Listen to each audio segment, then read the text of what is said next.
Espace TV, le 22h.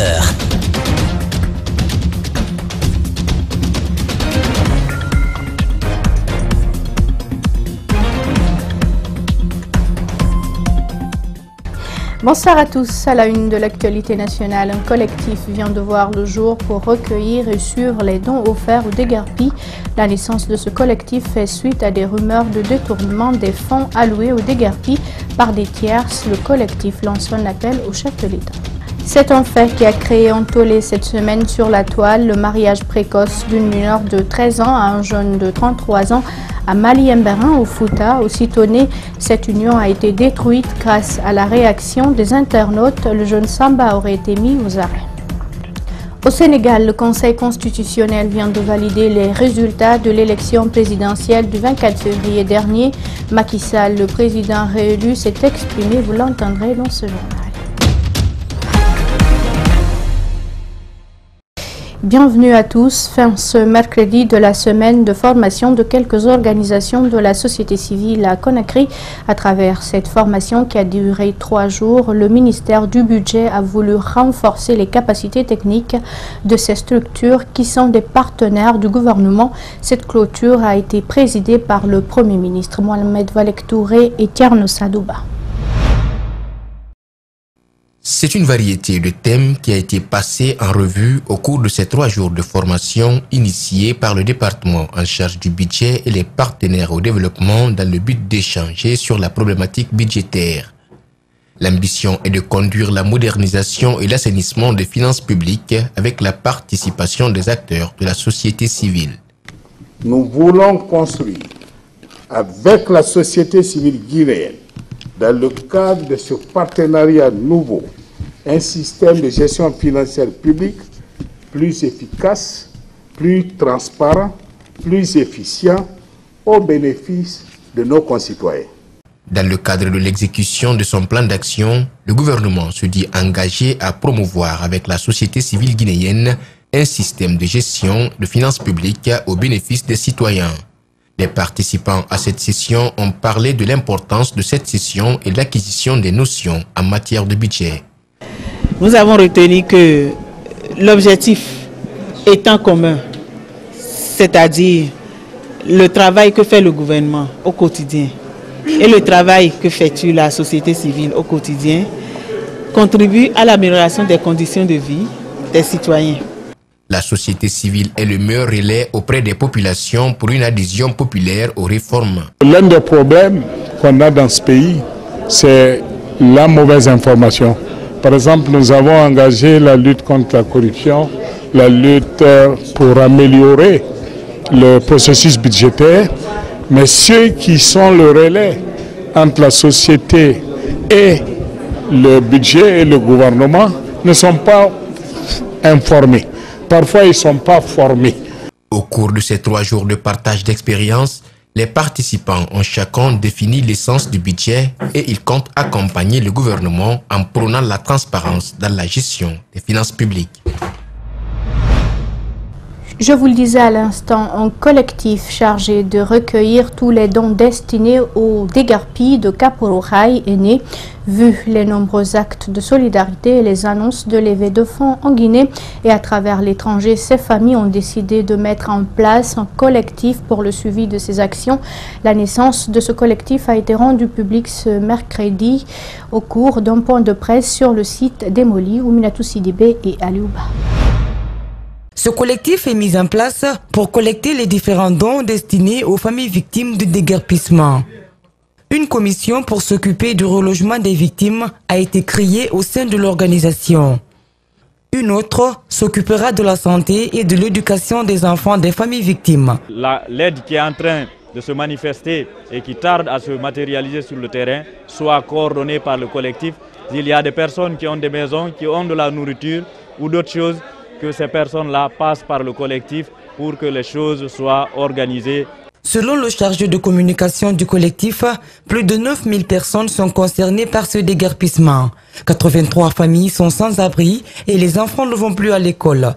Une situation qu'il qualifie de désarroi. 88 autres familles sont dans un besoin réel en termes de nourriture, y compris de l'eau. 808 élèves de façon provisoire sont affectés, sont éparpillés dans la nature. Parmi eux, 36 candidats au bac, 38 au brevet, 32 à l'entrée en septième. 13 écoles privées sont implantées à Kapororaï et aujourd'hui sont menacées parce que les effectifs sont considérablement réduits.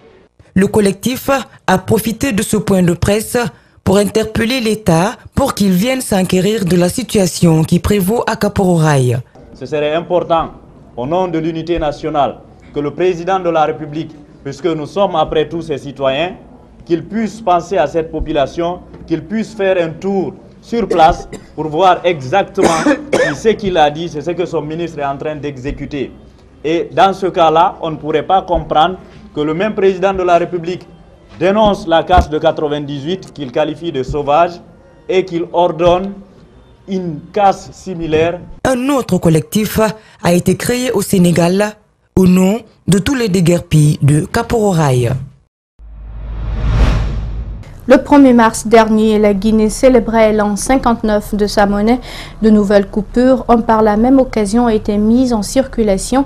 Ce mercredi, le deuxième vice-gouverneur de la BCRG était face aux étudiants de l'université Roi Mohamed VI pour animer une conférence débat sur la monnaie guinéenne.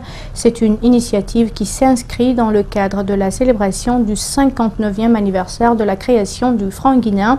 Des cadres de l'enseignement supérieur et étudiants ont pris part à cette rencontre d'échange. Mamadou Kalisso et Aboubakar Din Kamara. Le tout premier. L'exposé a porté essentiellement sur les différentes étapes de l'évolution de la monnaie guinéenne de sa création à nos jours, les réformes engagées pour stabiliser l'inflation et garantir sa sécurité. Après son intervention, un étudiant pose la question de savoir où se trouvent les pièces de 5, 10, 25, 50 et 100 francs guinéens. Baïdi Aribo répond ironiquement, poser la question aux forgerons. Cette responsable d'une université privée de la place apprécie ce genre de rencontres d'échange avec les autorités bancaires du pays, surtout au sein d'un établissement d'enseignement supérieur. Cette thématique est très enrichissante pour les encadreurs, mais aussi pour les étudiants et l'ensemble de la population, parce qu'il y a eu un engouement énorme par rapport à ça et on a fait la jeunesse de la monnaie guinéenne et de tout ce qui aujourd'hui garantit cette monnaie et en plus de tout ce qui est en cours dans le cadre de la réduction de l'inflation de la monnaie guinéenne. Ces jeunes font partie de la centaine d'étudiants venus de plusieurs universités pour écouter la troisième personnalité de la BCRG. La mise en place de ces nouveaux billets de 2000 francs, nous avons vu que les Guinéens ont pensé que ceci vient en rabaissement de la valeur de notre monnaie et mettrait notre économie en péril. Donc le vice-gouverneur de la Banque centrale nous a édifié que la monnaie doit répondre aux besoins de l'économie. Baïdi Aribo a également rappelé le lien entre stabilité politique et création de la richesse. 21 milliards de francs guinéens, c'est le budget prévisionnel provisoire de la commune de Dixine.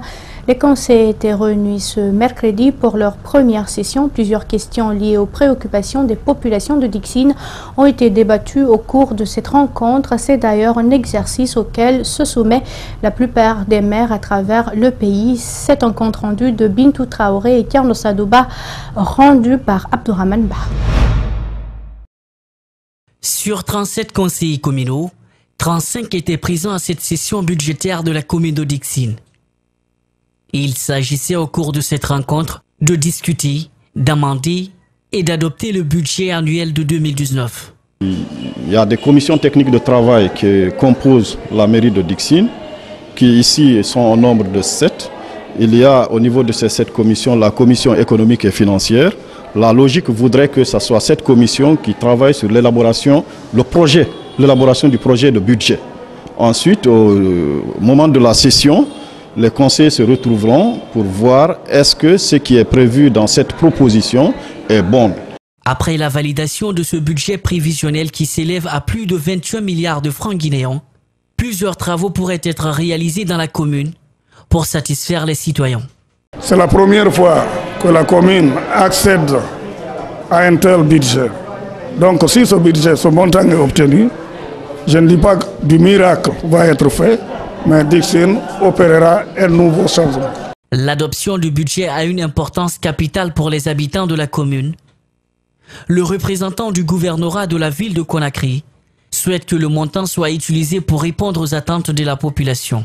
Toutes les forces sont réunies autour d'une même table pour débattre des questions du développement de la commune de Dixine. Si cela est fait, je pense que cela va marquer un changement futur dans le développement de la commune.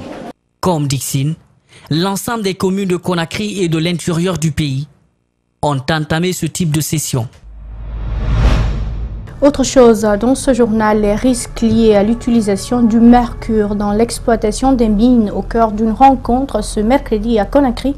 Il était question d'outiller les membres de l'ONG Organisation pour l'éducation environnementale en milieu scolaire et communautaire en vue d'amorcer des campagnes de sensibilisation et d'information à Doko dans la préfecture de Siguiri, Alseni Bari et Djibril Kamara.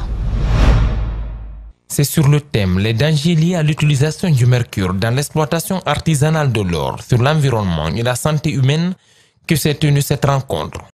Il s'agit pour l'ONG Organisation pour l'éducation environnementale en milieu scolaire et communautaire de former 25 de ses membres qui devront à leur tour outiller les acteurs de la société civile de Doko à Siguiri dans la sensibilisation et la conscientisation des populations sur les dangers du mercure.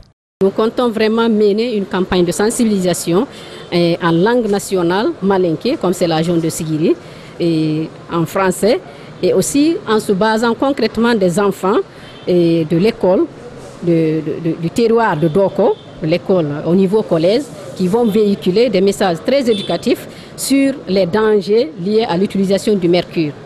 La destruction de la nature, notamment la faune et la flore, les maladies telles que le cancer et autres, sont autant de conséquences liées à l'utilisation du mercure dans l'exploitation de l'or. Quand vous prenez le mercure, qui est un produit toxique, chimique, l'inhalation du mercure à travers la pollution de l'air apporte des maladies respiratoires très graves. À travers aussi les cours d'eau, quand le mercure s'installe dans le cours d'eau et que les poissons puissent les avaler, c'est un réservoir. Le poisson est un réservoir de mercure.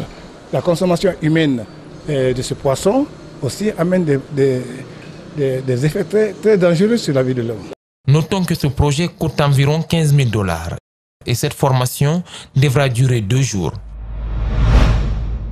Permettre à ses membres de connaître des principes et règles du monde syndical, c'est le souci qui anime la Fédération syndicale professionnelle de l'éducation FSPE en collaboration avec le syndicat national des enseignants du secondaire. Elle a entamé ce mercredi une session de formation à l'endroit de ses membres. Ces nouveaux élus syndicaux des 33 préfectures et des 5 communes de la capitale prennent à cette formation qui a duré 4 jours à Conakry, compte rendu Malik Siangana Kamara et Mohamed Alusini Kamara. La Fédération syndicale professionnelle de l'éducation FSPE, dans son plan d'action, privilégie la formation de ses nouveaux membres élus. Durant 4 jours, ces élus syndicaux venus des 33 préfectures du pays et des 5 communes de Conakry vont apprendre les techniques de négociation, les droits et les devoirs d'un acteur syndical. Nous avons initié cette série de formations à l'intention de nos camarades dans le but de les doter des outils élémentaires leur permettant de jouer pleinement le rôle de défenseur des droits fondamentaux, de l'activité syndicale dans un pays en pleine mutation. Par ces séances de formation, la FSPE veut davantage contribuer à la qualification de l'enseignement guinéen et des travailleurs. C'est une façon pour ces syndicalistes de mieux s'outiller pour des négociations syndicales. La Fédération syndicale professionnelle de l'éducation a toujours marqué un saut particulier son empreinte en matière de qualification des ressources humaines, tant sur le plan de l'éducation ouvrière que celui de la formation professionnelle. Le système éducatif guinéen a traversé successivement des crises qui ont impacté la formation des apprenants. Faire de la sensibilisation à tous les niveaux serait une bonne solution suggère le représentant des 3 ministères en charge de l'éducation. Nous devons descendre en profondeur partout, dans toutes nos écoles, dans toutes nos DCE et DPE, et au niveau même départemental du système éducatif, pour sensibiliser, convaincre tout le personnel à y adhérer et d'être constant pour éviter les multiples crises que l'école guinéenne a connues depuis maintenant quelques années. À la suite de cette formation, les participants devront procéder à des restitutions dans leurs bases respectives. Une question, comment promouvoir et valoriser le textile guinéen à travers le pan-africain? La structure Sakoba Business Communication tente de trouver une réponse à cette question. Ce mardi, elle a lancé la première édition du Salon du textile et du pan-africain, une exposition de 3 jours à laquelle plusieurs localités du pays ont pris part. L'occasion pour encourager les artisans, les créateurs et les stylistes à davantage privilégier le textile africain dans leurs œuvres. Reportage Mamadou Saliouba et Tierno Sadouba. Dans les grands événements artisanaux, le textile guinéen règne désormais en maître. Disponible dans toutes les couleurs, dans toutes les dimensions, au Salon du textile et du pan-africain, il a su se trouver une place. Exposé avec fierté, ici, chaque région naturelle du pays trouve son identité culturelle. La filière textile et ses différentes étapes ont permis à nos communautés de fixer et développer des spécificités propres à chaque région naturelle de Guinée. Le Kendéli en Basse-Côte, le Lépi en Moyenne-Guinée, le Bara en Haute-Guinée et la forêt sacrée en Guinée forestière. Plus qu'un habit, avec le pagne du continent, la femme africaine exprime toute sa beauté. Mais problème, dans certains endroits, le pagne est synonyme de pauvreté. Il y a 22 ans, quand j'ai porté le Kendéli pour aller au Conseil des ministres, mes cadres m'ont dit que je leur ai fait honte. Ils sont venus me dire, Madame la ministre, pourquoi vous ne portez pas du bazin, la broderie anglaise comme vos camarades? J'ai dit, je porte ce qui est guinéen. Et puisqu'un ministre en général, on hésite à le contredire, on ne m'a rien dit, mais je savais bien que je leur faisais beaucoup de peine. Aujourd'hui, les mentalités changent. Les femmes et même les hommes trouvent du plaisir à le porter, mais pour plus de visibilité, il va falloir lutter contre la concurrence déloyale, la contrefaçon et le manque de promotion. Et là, j'appelle le président de la République à nous assister à travers le partenariat public-privé, à nous aider à ouvrir à certaines portes, comme on le dit. Pour les cas des sponsors, surtout, il faudrait que l'État nous accompagne pour que nous, les promoteurs, nous puissions avoir accès au sponsoring de ces événements. Le textile et le pagne africain peuvent créer une grande différence. Ils peuvent être partout. Ce salon va prendre fin ce jeudi. Il reste encore du temps pour faire des achats. Et puis le phénomène a été viral sur les réseaux sociaux. Il s'agit du mariage précoce d'une jeune âgée de 13 ans seulement avec un jeune qui lui serait âgé de 33 ans. Cette union a eu lieu à Mali-Yambarin dans la préfecture administrative de l'Abbé. Des ONG de défense des droits de l'enfant se sont rapidement saisis du dossier pour intenter une action judiciaire en collaboration avec l'Office de protection du genre et des mœurs. Makiso et Ibrahim Assouri Kamara signent ce reportage. L'auteur de la publication a indiqué avoir rendu la fille à ses parents après avoir su qu'il s'était déjà exposé à des sanctions pénales. Les activistes qui œuvrent dans la protection de la jeune fille suivent désormais le dossier qui est en examen du côté de la région de l'Abbé. On a essayé d'avoir des informations pour se rassurer que tout était clair, que c'était vrai et tout. Parce qu'on voyait la tête du gars, il y avait des bonbons et tout. On pensait que c'était un peu de la pagaille. Mais lorsqu'on a appelé les proches du monsieur, on nous a rassurés, effectivement, c'était vrai. Donc, après avoir été rassurés, on a contacté les autorités du pays. Donc, dès hier le matin, on est allé rencontrer le projet au niveau national.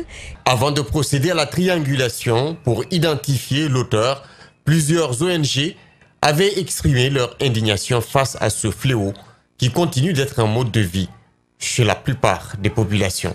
Et le projet était là, ils ont la volonté d'agir, mais ils ont un manque d'équipement. Ils n'ont pas de moyens pour vraiment aller jusque là-bas. Donc, on était obligé de prêter un véhicule à la sûreté.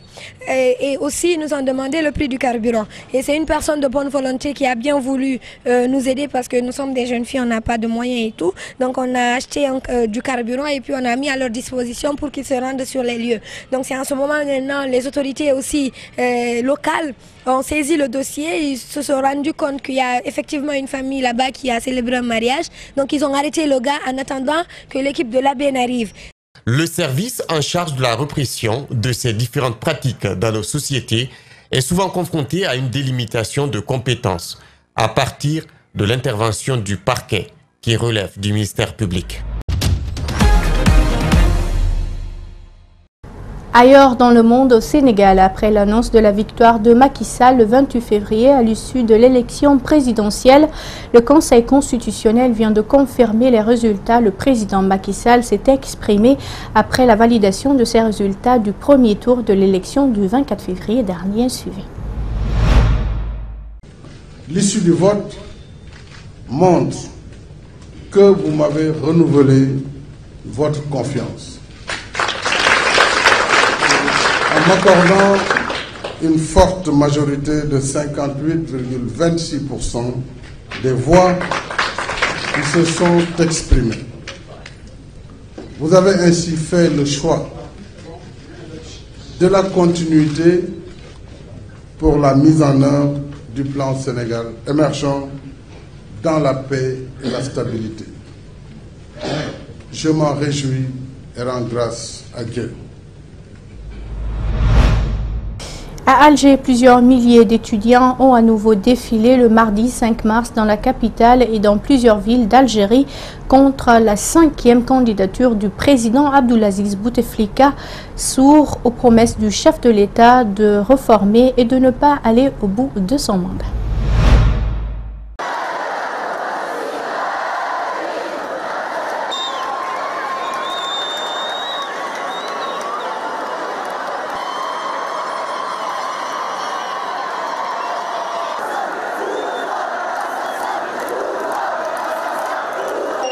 Fatigué.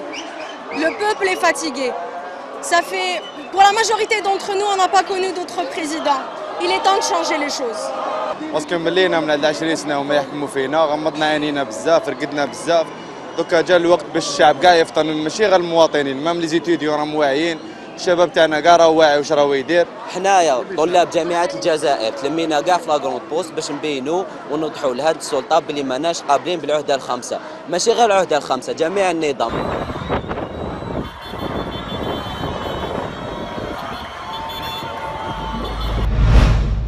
Et sport, football, pour finir, à 3 mois de la Coupe d'Afrique des Nations, le prochain rassemblement du Sili national fera figure de test. Le sélectionneur Paul Putt dévoilera sa liste le 12 mars pour le dernier match des éliminatoires en Centrafrique. Parmi les renforts pressentis, Ousmane Kanté, à 29 ans, le défenseur réalise une belle saison avec le Paris FC en 2e division française, en contact avec la fédération. Désireux de jouer pour son pays d'origine, Kanté pourrait pallier le probable forfait d'Ibrahima Sori Kanté pour la CAN. Les détails avec notre correspondant Karim Baldé. Il a pu rencontrer Ousmane Kanté pour vous. Suivez. Le sentiment du devoir accompli. Voilà comment on a retrouvé Ousmane Kanté après sa belle prestation ici même au stade Charletti de Paris. Le joueur du Paris FC a contribué à la victoire des siens, 2-0 face au RC Lens. C'était un match comptant pour la Ligue 2 française, un match important car les Parisiens sont maintenant plus que jamais en position de force pour espérer les barrages en vue de l'accession à la première division française. Après la rencontre, nous avons rencontré Kanté, installé dans le 11 titulaire de Mecha Bazdarevic. Ousmane Kanté réagit notamment aux rumeurs insistant comme quoi il va jouer avec le Sili national de Guinée. Des contacts, oui, mais des convocations, non. Écoutez-le. Bah, c'est toujours pas fait, parce que bon, après on attend toujours que la liste sorte. Donc il y a des possibilités pour que j'y sois, j'espère que j'y serai. Mais pour l'instant, je peux pas me prononcer là-dessus. C'est pas moi qui décide. Moi, comme j'ai dit, comme je l'avais dit, que ça passait par des bonnes performances. Je pense avoir enchaîné les matchs et avoir été régulier. Donc maintenant, j'espère que ça va aboutir. Ousmane Kanté fera-t-il partie de la prochaine liste de Paul Put appelé à jouer le dernier match qualificatif de la CAN face à la Centrafrique? Rien n'est moins sûr. La Centrafrique, ce sera un adversaire pour du beurre entre guillemets, car comme vous le savez, le Sili disputera la CAN en juin prochain. Et ça, c'est un objectif pour Ousmane Kanté. Ici Karim Baldé avec Alexis Martin pour Espace TV à Paris. Et voilà qui met fin à ce journal à tous. Merci de l'avoir suivi. Merci également à l'équipe de la rédaction ainsi qu'à celle technique. Surtout restez avec nous, nos programmes continuent sur Espace TV. Au revoir.